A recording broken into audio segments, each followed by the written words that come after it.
हो रंग दी जड़ी आसमान रे, अरे धरती रो कण कण रंग दे रे। नमस्कार, आप देख रहे हैं दस्तकारी की दुनिया।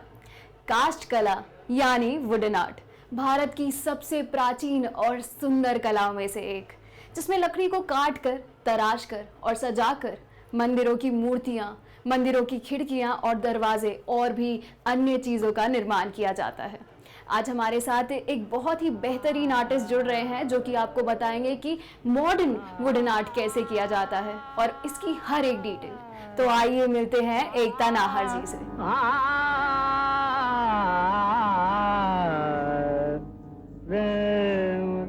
जोगन बन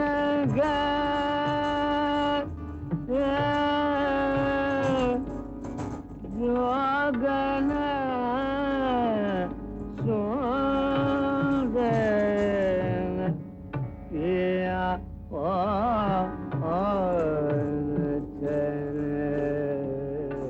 मैं जो भी बनाती हूँ पीस, हर पीस में एक स्टोरी होती है, हर पीस में एक मोटिवेशनल, एक इमोशनल बॉन्डिंग स्टोरी होती है। वुड का जो एक टेक्सचर होता है वो मुझे बहुत अट्रैक्ट करता है, और डिफरेंट टाइप की वुड हम यूज़ करते हैं, तो डिफरेंट वुड का डिफरेंट टेक्सचर होता है, डिफरेंट शेप होता है। मुझे उसके संग एक्सपेरिमेंट करना बहुत पसंद है।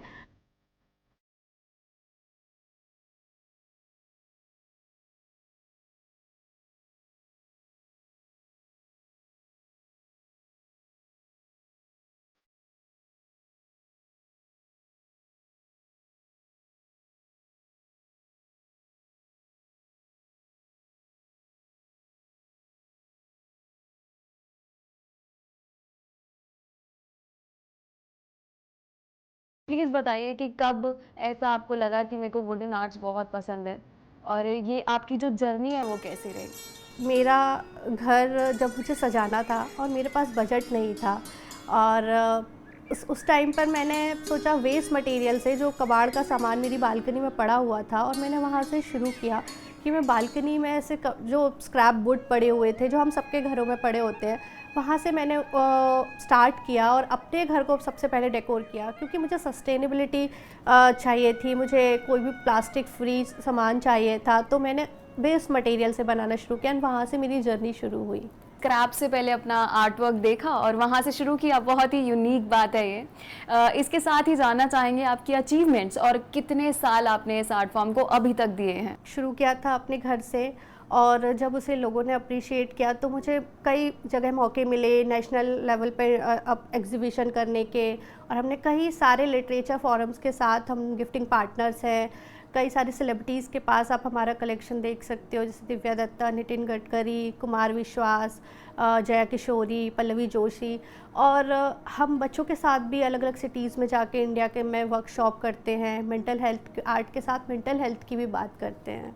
क्योंकि हम आर्ट के बारे में इतनी बात कर रहे हैं, तो सबसे पहले तो यही जानेंगे कि वुडन आर्ट्स एक्चुअली क्या होता है। वुडन आर्ट फॉर्म तो बहुत पुराना है, पर जो मैं आर्ट फॉर्म करती हूँ, मैंने इसमें कुछ फ्यूज़न किया है। तो हम एक्चुअली रिसाइकल्ड और रिक्लेम्ड वुड यूज़ करते हैं, तो उसमें हमारे पास वुड एक ही साइज़ की नहीं होते, डिफरेंट साइज़ और शेप के होते हैं। तो हम उसमें कुछ हमारा यूरोपियन टच भी है, जैसे रस्टिक वुड पे हम काम करते हैं। हर वुड का टेक्सचर अलग अलग होता है। डिफरेंट जगहों के इंडिया की जो ट्रेडिशनल आर्ट फॉर्म्स हैं, हम उनको भी लेते हैं, और उनके साथ मिक्स एंड मैच करके हम हर पीस जैसे कस्टमाइज़ होता है, हर पीस यूनिक होता है, पर्सनलाइज्ड होता है। तो मैं कोशिश करती हूँ कि उसमें कई सारे एक्सपेरिमेंट्स करूं। अगर मैं कुछ किचन के लिए आइटम बना रही हूं, तो मैं उसे वुड को कप के शेप में या जार के शेप में कट करने की कोशिश करती हूं। हम घर के लिए नेम प्लेट बनाते हैं, तो उसको हाउस के शेप में, या इस तरह से हम वुड की डिफरेंट शेप में कटिंग करते हैं। और जैसे पहले लकड़ियों की मूर्तियाँ बनती हैं, अभी भी साउथ में जैसे केरल में बनती हैं, या गुजरात में टॉयज़ बनते हैं, वुडन टॉयज़। तो उसी तरह से हम भी वुड को कट हम करते हैं और शेप में, बट उसके बाद फिर हम आर्ट करते हैं, उस पर पेंट करते हैं। हैंड पेंटेड होता है हमारा सारा जो भी हम करते हैं। और ये सारा मटेरियल हम सस्टेनेबल पूरा ही कोशिश करते हैं कि हमारा सस्टेनेबल मटेरियल रहे, वेस्ट मटेरियल जितना रहे ज़्यादा से ज़्यादा, उससे हम डिफरेंट आर्ट फॉर्म क्रिएट कर सकें। वैसे तो आपने ऑलरेडी मेंशन कर दिया है कि आप बहुत ही ज़्यादा लाइक रिसाइकल्ड चीज़ों को यूज़ करके आप उसी को सोर्स करके अपना प्रोडक्ट्स बनाते हैं, but in general wooden arts जो है वो कितना इको फ्रेंडली है, because this movement called save trees which is very serious and which should be taken very seriously, उसके चलते हुए कितना इको फ्रेंडली है ये आर्ट? एक होती है रिसाइकल्ड वुड एंड सेकंड होती है reclaimed would.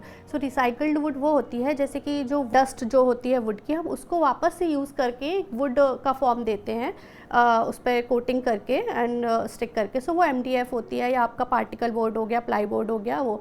And reclaimed would जो वो होती है जो ऑलरेडी वुड होती है और उसको हम फर्नीचर, कोई जैसे पुराना आइटम हो गया या उसका ही वुड हमने यूज़ कर लिया। एक्चुअली ये जो थीम भी मेरा ये था कि जब हम घर पे हम हर साल कुछ ना कुछ मार्केट से ला रहे हैं, आजकल इतना ज़्यादा स्टफ़ हो गया है और हम रैंडम कुछ भी उठा लाते हैं एंड देन फिर हमें कुछ टाइम बाद वो पसंद नहीं आता है, हम उसको फिर डिस्ट्रॉय कर देते हैं। फिर हम इस तरह से हम इतना एनवायरनमेंट में कचरा इकट्ठा कर रहे हैं, वेस्ट इकट्ठा कर रहे हैं। सो मैंने वुड आर्ट कर रही हूँ जो मैं रिसाइकल्ड वुड के साथ स्पेशली, तो वो हैंड टच जो होता है उसमें पर्सनल टच होता है एंड उसे हम नहीं फेंकते हैं या नहीं वापस से करते, तो वो ऑलरेडी अपने आप में एक सस्टेनेबल हो गया, बिकॉज हमारे उसके साथ इमोशंस अटैच होते हैं, या अदर हमने किसी को गिफ्ट किया तो उसमें हमारी एक फीलिंग होती है और वो चलता है, वो इतनी जल्दी ख़राब नहीं होता है। पेंट्स जो हम यूज़ करते हैं वो सालों साल आपके ऐसे ही रहते हैं। सो ये बेसिकली सस्टेनेबल ही है, सिर्फ ट्रीज़ ही नहीं, ट्रीज़ के साथ जो एनिमल्स है, जो वहाँ का पूरा बायोडाइवर्सिटी है, इकोसिस्टम है। सो मेरी कोशिश सिर्फ ट्रीज़ तक नहीं है, उन तक भी है। मेरे सारे प्रोडक्ट्स जो होते हैं वो उनमें कोई भी एनिमल प्रोडक्ट यूज़ नहीं होता है, ना ही वो एनिमल टेस्टिंग से हुए होते हैं। तो मैं दूसरे आर्टिस्ट को भी ये चीज़ बोलना चाहूँगी कि जैसे लेदर पे पेंट हुआ या इस तरह का हुआ, तो मैं चाहती हूँ कि हम उसकी जगह हम कोई सस्टेनेबल मटेरियल यूज़ करें, हम जितना हो सके अपने एनवायरनमेंट के साथ जुड़े रहें, बिकॉज आर्ट तो मीडियम ही है नेचर के साथ कनेक्ट करने का, एक थेरेपी है। सो उसमें हम कोशिश हमारी यही रहे कि हम सस्टेनेबल मटेरियल के साथ ही काम करें। तो जैसे कि आपने अभी मेंशन किया कि आर्ट एक थेरेपी है, और उसके साथ ही मुझे पता है कि for 5 years you struggled with mental health issues, तो उसके बारे में हम जानना चाहेंगे, if you would like to share. जब मैं इस फेज़ में थी because of my past trauma and broken marriage, so 5 years तक मैं एक बहुत सीवियर डिप्रेशन में थी एंड मुझे लगता नहीं था कि मैं वहाँ से कभी हील कर पाऊँगी। उस टाइम पे जो इमोशंस है वो लूप में चलते रहते हैं, क्योंकि हमें लगता है कि ये कभी ठीक ही नहीं होगा, किसी से बात नहीं कर सकते। एंड वो जो मेरी एक जर्नी थी, मुझे जहाँ पे लगता था कि मैं कभी खड़ी भी नहीं हो पाऊँगी, एंड आर्ट के ने मुझे उससे हील किया।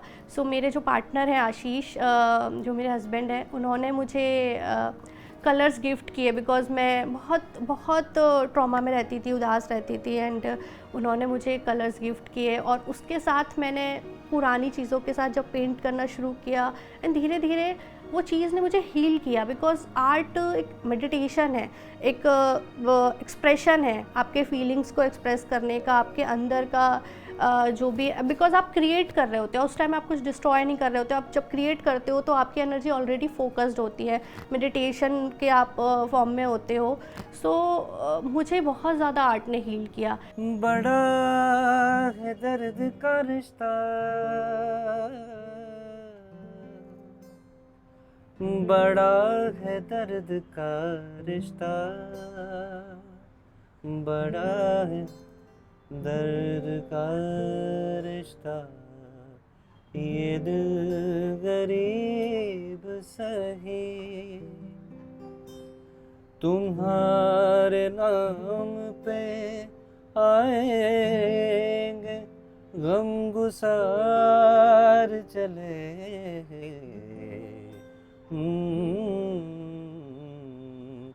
गुलों में रंग भरे, बादलों बहार चले। आर्ट के थ्रू हमने इसको मेंटल हेल्थ के को लोगों तक पहुंचाना शुरू किया कि उससे आप कैसे अपने आप को हील कर सकते हो। तो हम इस तरह से वर्कशॉप करते हैं, लोगों को आर्ट के थ्रू चाहते हैं कि वो अपनी फीलिंग्स एक्चुअली एक्सप्रेस करें, बिकॉज जब हम बात करते हैं तो बात करने से ही बात बनती है। और इसके बाद मैं मेंटल हेल्थ के स्टार्टअप से भी जुड़ी, जिसमें से कनेक्टेड एक स्टार्टअप है जो कि काफ़ी अच्छा काम कर रहा है, और उसमें काफ़ी थेरेपिस्ट हैं, उन लोगों के साथ में जुड़ती हूँ जो जिन जिन लोगों को भी इस तरह से प्रॉब्लम होती है। हम वर्कशॉप बच्चों के साथ भी करते हैं, बिकॉज बच्चे भी बहुत ज़्यादा अपनी बात नहीं शेयर कर पाते हैं आजकल पेरेंट्स से, और हम वो स्पेस उनको नहीं दे पाते हैं। तो आर्ट मुझे लगता है एक बहुत अच्छा मीडियम है जिसके थ्रू हम एक्सप्रेस कर सकते हैं खुद को।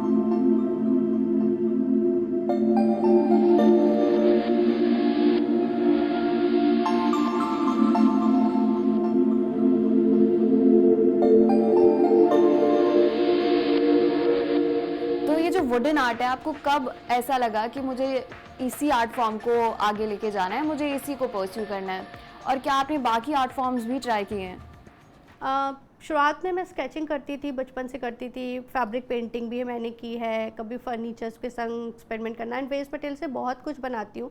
बट स्पेशली मुझे जो वुड अट्रैक्ट करती है वो मुझे कुछ और मटेरियल नहीं करता है। तो अगर आपके पीसेस की बात करें तो उसमें क्या कोई स्टोरी आप हमेशा डालने की कोशिश करते हैं? जब वुड पर मैं आर्ट फॉर्म में कोई शायरी पेंट करती हूँ या तो वो एक जो शायरी का इमोशन होता है, या एक कभी मदर डॉटर का, सास अपनी बहू को कुछ गिफ्ट करना चाहती है, एंड देन उन्होंने कोई पोइट्री लिखी है, एंड देन वो चाहती है इसको मैं क्रिएट करूँ आर्ट फॉर्म के रूप में। जब वो उस तरह से क्रिएट कराते हैं और मैं जो उसको कस्टमाइज़ करती हूँ तो उसके पीछे एक स्पेशल स्टोरी होती है, एंड देन वो इमोशन उसका मैं पार्ट बनती हूँ जब वो मोमेंट होता है, एंड देन दिख रहा है और वो कहते हैं कि ये हम अपने घर के सबसे खूबसूरत हिस्से में इसको लगाएंगे। तो वो जो फील होता है कि ऑब्वियसली उसके साथ जो इमोशंस अटैच होते हैं वो मैं हमेशा कोशिश करती हूँ कि उसमें रहे। मेरे हर आर्ट पीस में आपको काइंडनेस, नेचर के क्लोज होने की बात या मोटिवेशनल थॉट्स, इस तरह की चीज़ें हमेशा जुड़ी हुई उससे मिलेंगी, जो हमारे को एक कोशिश है एक हम बेहतर इंसान बने और ज़्यादा, या हम जब अपने आसपास इस तरह की चीज़ें देखते हैं तो हम ऑब्वियसली हम ग्रेटफुल रहे अपने आसपास की चीज़ों की तरफ, और वो मेरी आर्ट फॉर्म में हमेशा कोशिश होती है। If you could describe your art with one word, what would it be? रंगसाजी। इसका मतलब क्या है, हम प्लीज़ जानना चाहेंगे। रंगसाजी का मतलब होता है रंग साज, जो रंगों के साथ खेलता है, रंगों के साथ कुछ क्रिएट करता है, और कुछ बाउंडेशन, कुछ रिस्ट्रिक्शन नहीं है कि हम इसी आर्ट फॉर्म के साथ बाउंड है, बस रंगों के साथ हम क्रिएटिविटी करते हैं, अपनी इमेजिनेशन को जितना हो सके उतना एक्सप्लोर कर सकते हैं। सो या रंगसाजी।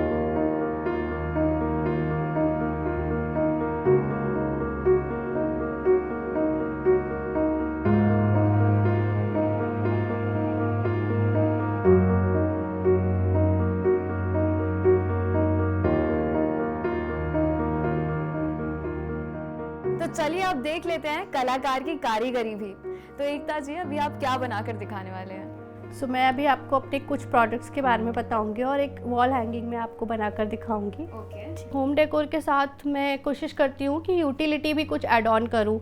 सो प्रोडक्ट जो रहे, वो जो भी हमारा क्लाइंट है या जो लोग भी उस प्रोडक्ट को ले रहे हैं उनके पास वो प्रोडक्ट रहे तो उसका कुछ यूज़ भी हो। जैसे हम इसके लिए हम कोस्टर्स बनाते हैं, स्टडी टेबल पर रखने के लिए पेन स्टैंड बनाते हैं, बुक मार्क्स बनाते हैं, की चेन्स बनाते हैं, ज्वेलरी बनाते हैं, और वॉल हैंगिंग के साथ साथ हम जैसे की हैंगर्स हो गए या कप हैंगर्स हो गए, किचन के फ्रिज मैग्नेट्स हो गए।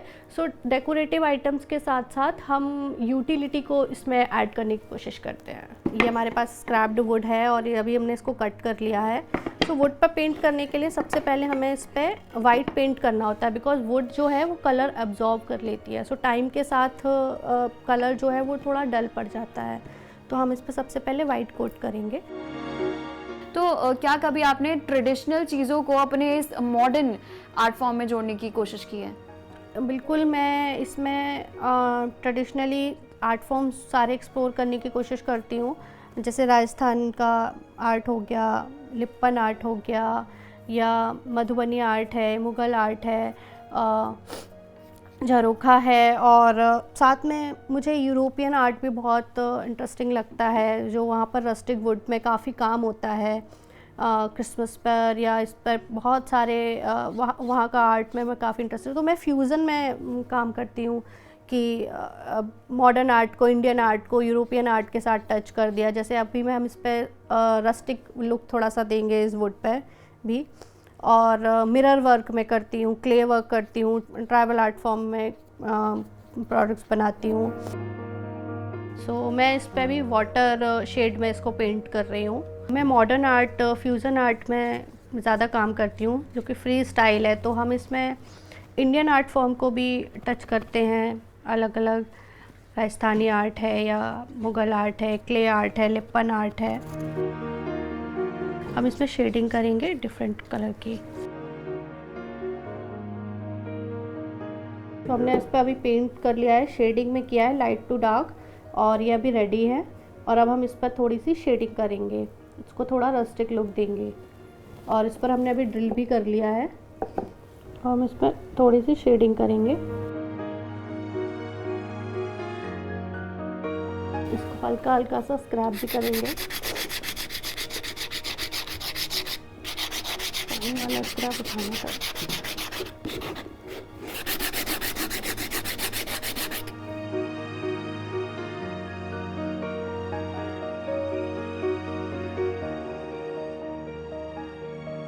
शेडिंग जो है वो बेसिकली ड्राई ब्रश से करनी होती है, तो हम ब्रश को पूरा ड्राई कर लेंगे और इसमें हल्का सा कलर लेके शेड करते हैं। सो कलर कॉम्बिनेशन हमें जो भी हमने कलर चूज़ किया है बेस पेंट करने के लिए, उसके हिसाब से शेडिंग के लिए हमें कलर बनाने पड़ते हैं।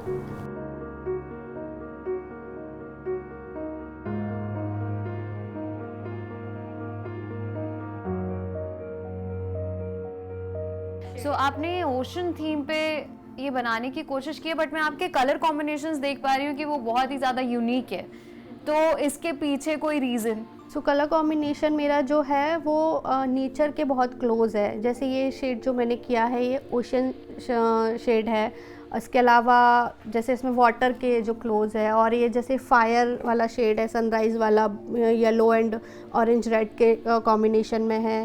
जैसे मेरे आर्टवर्क में आपको ग्रीन कलर बहुत ज़्यादा देखने को मिलेगा। उसका एक रीज़न ये भी है, जैसे जो हमारे पुराने दरवाजे और होते थे जो ब्लू और डार्क ब्लू ग्रीन में पेंटेड होते थे, ट्रेडिशनल जो आप डोर देखोगे चौखट जो बनी होती थी, तो ये कहीं ना कहीं उससे भी इंस्पायर्ड है ब्लू ग्रीन का कॉम्बिनेशन। और वो अभी हम जैसे देखते हैं तो वो थोड़ा एंटीक रस्टिक लुक में दिखते हैं। रस्टिक लुक यूरोपियन में भी बहुत ज़्यादा फेमस है, और हमारा जो पुराने हम डोर्स वगैरह देखते हैं वो अभी एंटीक में इस तरह के कॉम्बिनेशन में होते हैं, तो ये कहीं उससे भी मेरा ये आर्टवर्क उन कलर से भी इंस्पायर्ड है। कलर कॉम्बिनेशन बेसिकली आपको करते करते भी एक्सपीरियंस के साथ आता जाता है कि किसके साथ कौन सा कलर जाएगा। जैसे अभी मैंने ब्लू के साथ इसमें अलग अलग ब्लू के कलर्स शेड किए हैं। अब हम इस पर हल्का सा गोल्डन टच भी देंगे ताकि इसका जो रस्टिक लुक है वो और जो उसकी शेडिंग है वो थोड़ा सा और सामने आए। That's very nice to know, you know, like एक आर्टिस्ट की जर्नी और उसका एक्सपीरियंस जो है वो उसके आर्ट में झलकता ही झलकता है, और जैसे कि हम अभी यहाँ पर देख पा रहे हैं। तो इसमें मैं जैसे ये गोल्डन शेड कर रही हूँ, ये वही ट्रेडिशनल जो हमारे डोर्स होते थे और पुराने एंटीक, उनसे ही हमारा ये कलर इंस्पायर्ड है, इसलिए मैंने इसमें ये गोल्डन टच भी दिया है इसके साथ। सो ये अभी थोड़ा सा ये ड्राई होगा, ये शेडिंग कंप्लीट हो गई है। हमने इसमें ब्लू के डिफरेंट शेड्स ट्राई करे हैं, उसके बाद अभी ये ड्राई होने के लिए रखा है। इसको ड्राई होने में थोड़ा सा टाइम लगेगा बिकॉज कलर की इसमें मिक्सिंग बहुत इम्पॉर्टेंट है। अगर आप बहुत ज़्यादा वेट है उसमें हम अगर कलर कर देते हैं तो सारे कलर मिक्स हो जाते हैं, बिकॉज ये एक्रेलिक कलर है और वुड पे एक्रेलिक कलर बहुत अच्छे से जाता है, या ऑयल पेंट भी जाता है, बट ऑयल पेंट को सूखने में बहुत ज़्यादा टाइम, ऑयल पेंट को सूखने में बहुत टाइम लगता है। डिफरेंट टाइप के ब्रशेज़ यूज़ करते हैं, डिफरेंट साइजेस में आते हैं, जैसे कि ये बहुत ब्रॉड है इसको बेस पेंट करने में बहुत काम में आता है। फ्लैट ब्रश है। राउंड ब्रशेस जो होते हैं वो कलर फिल करने के काम में आते हैं, और इसमें भी बहुत सारे साइजेस हैं, जैसे कि ये छोटा मीडियम साइज़ है ये, और ये जो हमारे 000 साइज़ के ब्रशेस होते हैं, इनसे जो हमारी राइटिंग है उसमें काम में आते हैं। बिकॉज वुड पर डायरेक्ट मैं राइटिंग करती हूँ, पोइट्री या कुछ भी लिखती हूँ, या कोई कैरिकेचर बनाती हूँ, कोई ड्राइंग बनाती हूँ, आर्ट वर्क बनाती हूँ, सो ये उसके काम में आते हैं। सो ये हम मेटालिक बैग्स यूज़ करते हैं, मेटालिक कलर्स होते हैं। इनको हम जब ये कलर ड्राई हो जाता है तो हम इसको फिंगर से लेके भी ऐसे थोड़ा सा टच देने के लिए इस तरह से हम इसको पेंट कर सकते हैं। इसको ब्रश से नहीं तो ऐसे थोड़ा लुक देने के लिए हम इसको, जैसे कॉपर कलर है। पोइट्री लिखने वाले हैं, क्या आप इसको एंगल देने वाले हैं? मैं इसमें बहुत प्यारा सा, आपने गाना भी सुना होगा, बावरा मन देखने चला एक सपना, स्वानंद किरकिरे की पोइट्री है और मैं उसी को इस पर लिख रही हूँ।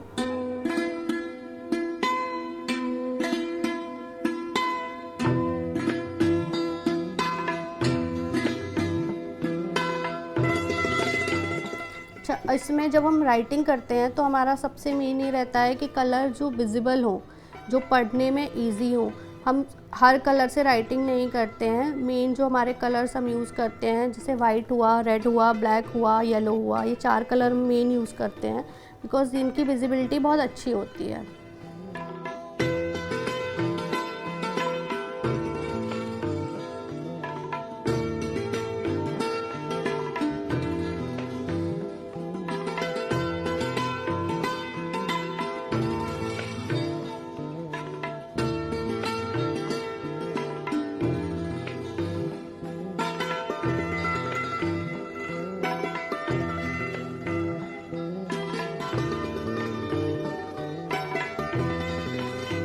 तो अभी ये हमारा wall hanging is almost complete.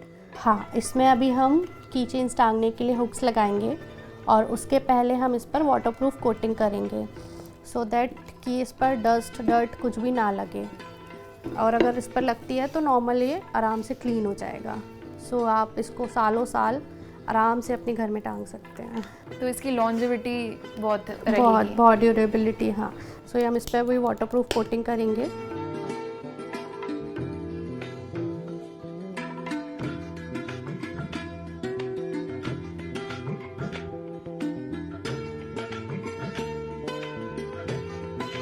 इसको हर तरफ से इसको अच्छे से सील कर देंगे।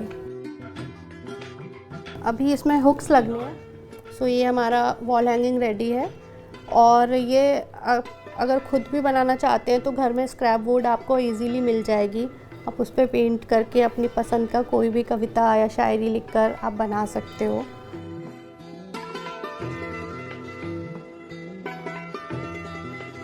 तो देखा आपने, हाथ की कारीगरी के हर स्टेप में भले ही बहुत ज़्यादा वक्त लगता हो, भले ही हाथ की कारीगरी बहुत ज़्यादा टाइम टेकिंग होती हो, लेकिन हर एक स्टेप उतना ही इंजॉयबल होता है और हर एक आर्टिस्ट उतना ही हैप्पी फील करता है। लेकिन एक चीज़ जो सिर्फ आर्टिस्ट के पास होती है वो है उसका प्रिसिजन और उसकी quality. Thank you so much Ekta ji for showing us how it's done, every step, every little detail, और आपसे बात करके हमें बहुत बहुत खुशी हुई। Thank you so much. आज के लिए बस इतना ही। आपसे फिर मिलेंगे दस्तकारी की दुनिया में। धन्यवाद।